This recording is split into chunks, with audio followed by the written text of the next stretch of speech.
মণিপুরে আটকে থাকা রাজ্যের ছাত্রছাত্রীদের উদ্ধার করতে তৎপর রাজ্য সরকার। আটকে থাকা পড়ুয়াদের অভিভাবকরা দেখা করলেন বিজেপির প্রদেশ সভাপতি রাজীব ভট্টাচার্যের সঙ্গে। তিনি ওইদিন মণিপুরে আটকে থাকা রাজ্যের সমস্ত ছাত্রছাত্রীদের সাথে ফোন আলাপের মাধ্যমে খোঁজ খবর নেন। খোঁজ খবরের মাধ্যমে তিনি জানতে চায় কারোর কোনো রকম সমস্যা হচ্ছে কিনা। তার পাশাপাশি ছাত্রছাত্রীরা খাবার দাবার ঠিকঠাক ভাবে খেয়েছে কিনা তারও খোঁজ খবর নেন সভাপতি।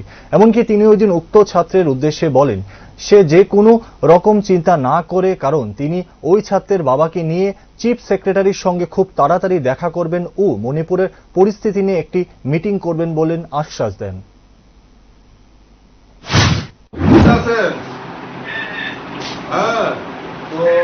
কোনো টেনশনের কোনো কারণ নাই। খাবার টাবার খাইছো না তুমি?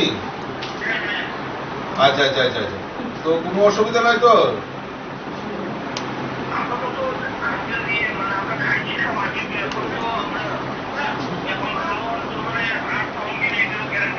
ঠিক আছে, আমরা চিফ সেক্রেটারির সঙ্গে যোগাযোগ করতেছি। আমাদের চিফ সেক্রেটারির সঙ্গে বিকালের দিকে তোমার বাবা সহ আমরা একটা মিটিং বসাইতেছি। হ্যাঁ, কোনো অসুবিধা নাই। বাবা টেনশন করতেছে, আমার পাশে দাঁড়াই না আছে।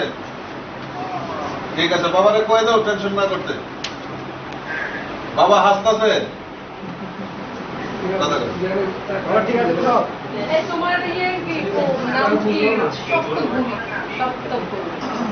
নাম্বারটা